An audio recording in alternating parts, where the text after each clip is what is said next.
এই মশলাটার মধ্যে ছিল হচ্ছে তোমার কাশ্মীরি লঙ্কা, রসুন, আদা আর টমেটো। এবার ওই প্রতিদিনের গুঁড়ো মশলাগুলো একটু অ্যাড করবো।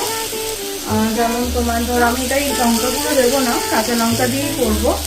আর জিরে গুঁড়ো, ধনে গুঁড়ো ওগুলো অ্যাড করে দেবো, হলুদ গুঁড়ো, নুন সব অ্যাড করছি, লবণ,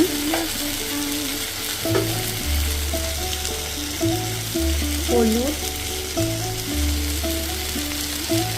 জিরে গুঁড়ো আর ধনে গুঁড়ো।